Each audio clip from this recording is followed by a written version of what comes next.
Assalamualaikum warahmatullahi wabarakatuh. Salam sejahtera untuk kita semua.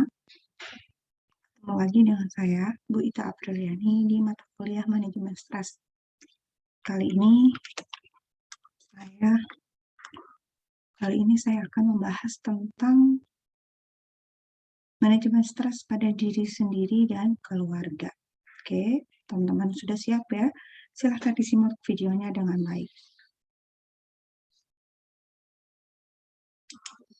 Ya, sebagai introduction, kita akan sedikit membahas bagaimana manajemen stres ya untuk diri sendiri dan juga nantinya ke orang lain. Manajemen stres, seperti kita tahu, sebagai salah satu solusi untuk menghindari kekacauan dalam diri seseorang pada saat mengalami stres. Stres bisa diakibatkan oleh banyak hal sebagai pemicu stres, dan pemicu stres kebanyakan berasal dari dalam diri seorang itu sendiri. Jadi sebenarnya kalau kita ngomong stres itu banyak hal yang terkait dengan diri kita gitu ya. Adapun hal lain di luar diri itu, di luar diri kita itu hanya sebagai stimulus saja ya. Misalnya sebagai seorang karyawan ya, stresor dari pekerjaan kantor ya, yang terlalu berat bisa menimbulkan stres. Masalah dalam keluarga yang dibawa ke kantor atau masalah kantor yang dibawa ke rumah itu bisa menjadi pemicu seseorang mengalami stres. Jadi ketika berbicara tentang stres pada diri sendiri, ini akan sangat terkait bagaimana pengelolaan stres itu sendiri dari sisi individu itu.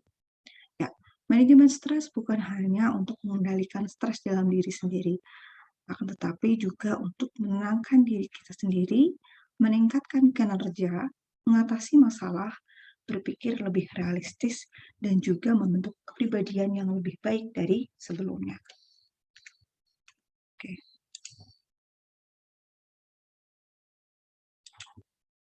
Ya, manajemen stres merupakan sebuah metode efektif untuk mengatasi gangguan atau kekacauan mental yang bisa muncul karena faktor dari luar. Dengan adanya manajemen stres pada diri sendiri ini, diharapkan penderita stres dapat melewati masa-masa stresnya yang dialami dalam keadaan yang lebih baik, baik dari segi fisik maupun psikis. Nah, adapun langkah-langkah manajemen stres untuk mengatasi stres pada diri sendiri, ya, bisa dilakukan dengan cara yang pertama mengenali kebiasaan dan penyebab stres. Nah, namanya mengenali berarti kita harus paham siapa sih diri kita, apa sih yang sering terjadi pada saat kita mengalami stres. Nah, mengalami kebiasaan diri pada saat stres ini menjadi titik tolak ya, bagaimana kita mengatasi stres pada diri kita sendiri, termasuk dari penyebab apa yang biasanya menyebabkan kita mudah stres, apakah itu dari dalam diri kita, dari faktor internal, ataukah dari faktor eksternal ya. Sekali lagi, mengenali kebiasaan ini menjadi keterampilan yang memang harus dikuasai oleh setiap individu. Kemudian yang kedua, mengidentifikasi kembali apa yang dirasakan saat stres. Ada orang yang kalau stres itu pengennya makan terus gitu ya, atau pengennya dibawa keluar jalan-jalan, shopping misalnya. Nah, ini juga menjadi salah satu tanda yang bisa kita identifikasi pada saat stres. Atau ada juga yang mengalami stres itu imbasnya ke fisik ya, misalnya bisa pengennya tidur terus, atau murung, atau nggak mau kemana-mana ya. Nah, ini salah satu tanda bahwa kita bisa mengidentifikasi apa sih yang dirasakan, apa yang dialami pada saat stres, ya. Atau misalnya ketika stres yang dirasakan itu emosinya mudah labil ya, cepat tersinggung, cepat marah untuk hal-hal yang yang sepele dan sebagainya ya. Itu kita bisa identifikasi. Dengan bisa mengidentifikasi apa mengidentifikasi kembali apa yang kita rasakan pada saat stres ini bisa menjadi poin untuk kita bisa mencari solusi pada saat kita mengalami hal yang sama gitu. Yang ketiga adalah mengidentifikasi kembali cara atau kebiasaan pada saat kita stres dan, eee, cara atau bagaimana kita menyelesaikannya, ya, tadi. Jadi, ada kemampuan untuk flashback ke belakang ketika kita mengalami stres, apa aja sih yang kita rasakan, apa aja yang biasanya kita lakukan biar stresnya berkurang, seperti itu. Terus yang keempat adalah merubah kebiasaan buruk saat stres. Nah, untuk merubah kebiasaan buruk ini pasti ya langkah satu, 2, dan 3 harus sudah bisa kita lakukan ya. Nah, nanti coba teman-teman, praktekkan ini nih, karena kalau kita sendiri sebagai seorang perawat misalnya, belum bisa mengatasi stres pada diri sendiri, lantas bagaimana kita mau menolong orang lain? Bagaimana kita mau manage atau mengatasi stres pada orang lain atau pasien kita, ya? Otomatis kita harus berusaha untuk bisa mengenali stres kita, bisa mengidentifikasi dan nantinya bisa merubah kebiasaan buruk kita pada saat stres, ya. Selanjutnya, setelah kita bisa mengenali kebiasaan buruk dan merubah kebiasaan buruk pada saat stres, berikutnya adalah memperbaiki pola hidup, ya. Pola hidup. Memperbaiki ini butuh kesadaran. Nah, kesadaran itu yang penting ya tadi, dari angka 1 sampai 4 itu merupakan, bukti bahwa kita sadar bahwa kita misalnya, sering mengalami stres, apa yang harus kita lakukan pada saat stres. Dengan modal itu, insya Allah ya, kita bisa memperbaiki pola hidup kita, yang tadinya mungkin tidak aware dengan diri sendiri, yang kurang peduli ketika kita stres itu mau diapain, hanya hanya berlalu begitu saja tanpa ada meaningful gitu ya, tanpa ada makna yang bisa kita ambil. Nah, sepertinya akan sulit kita untuk bisa merubah pola hidup. Nah, oleh karenanya penting sekali nih untuk kita bisa mencari meaningful ya, kalau bahasa saya itu mencari makna terhadap peristiwa yang pernah kita alami. Berikutnya adalah meluangkan waktu untuk bersantai sejenak ya. Jadi bolehlah, apa, piknik, rehat, atau kemana gitu ya, untuk mencari waktu ya, bersantai, bisa dengan keluarga, pasangan, atau dengan teman-teman ya. Itu untuk, me-manage stres pada diri kita. Selanjutnya berpikir positif, ya. Sebenarnya berpikir positif ini bisa, kita lakukan mulai dari awal, ya. Dari awal kita berusaha untuk me-manage, stres pada diri sendiri, ya. Karena tanpa berpikir positif, kita tidak akan bisa ya melakukan step-step tadi. Kemudian yang berikutnya adalah 4A. 4A, apa itu 4A? Avoid, alert, set, dan adapt, ya. Kita akan bahas satu-satu. Oke. Dalam menangani stres, kita akan lebih mudah untuk mengantisipasi apa yang terjadi, ya. Namun apabila stres yang dialami tidak menemukan solusinya, nah yang akan terjadi adalah akibat stres yang berkepanjangan.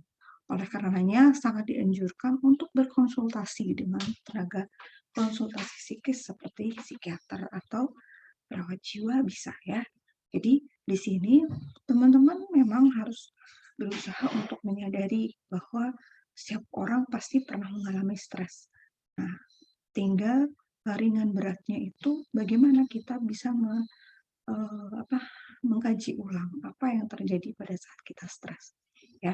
Nah, jika stres yang kita alami itu tidak kunjung reda, tidak kunjung menemukan solusinya, maka yang dianjurkan adalah segera berkonsultasi dengan orang yang lebih kompeten. Mengatur dan mengendalikan stres pada diri sendiri dengan cara bisa menenangkan diri ya, dengan menenangkan diri pada saat emosi. Nah, emosi ini akan lebih terkendali dan tidak berpikir ke arah yang negatif. Jadi selain berpikir positif, pengendalian diri ya, kalau sekarang itu bahasanya bagaimana memanage regulasi emosi ya. yang sedang tren saat ini tuh ada memanage regulasi emosi kita.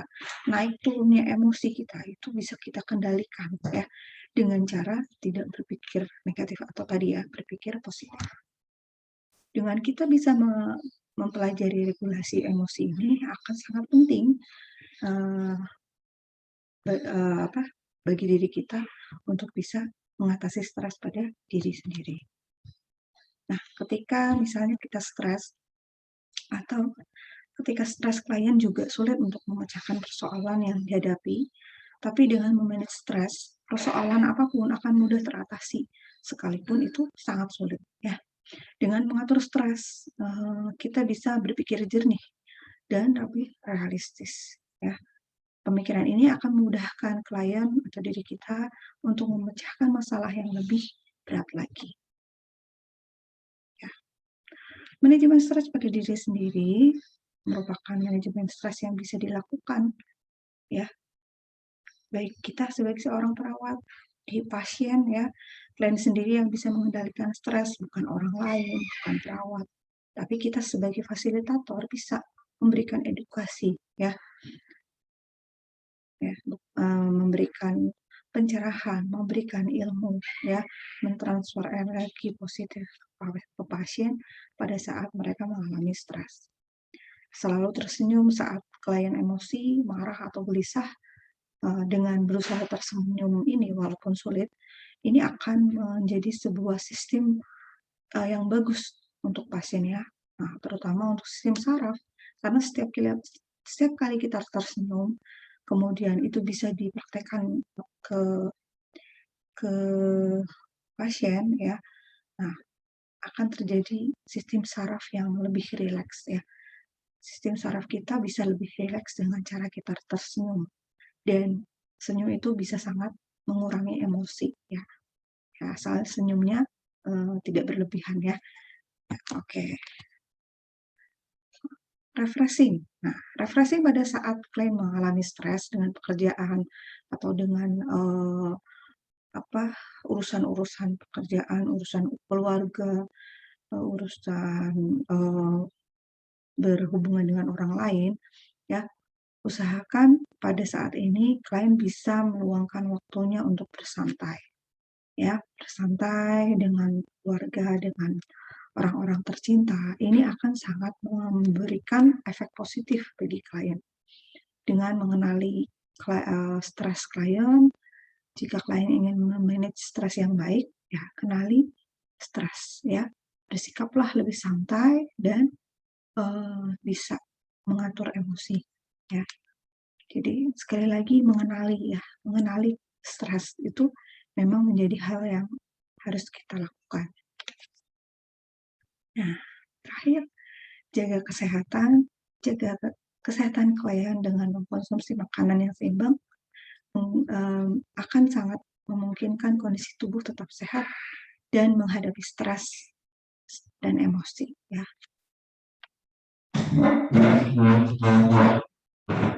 Jika tubuh sehat, maka pikiran pun akan lebih mudah untuk menyelesaikan persoalan. Misalnya, bagaimana kita mensehatkan pikiran kita ya dengan menonton film komedi yang tidak berat-berat ya, film yang lucu. Hal ini bisa mengurangi stres karena dengan tertawa, saraf otak akan lebih rileks. Oke, apa yang Anda pikirkan ketika melihat gambar ini? Ya, silahkan bisa dijawab dari hati atau bisa ditulis di forum diskusi ya. Apa yang Anda rasakan pada saat Anda stres?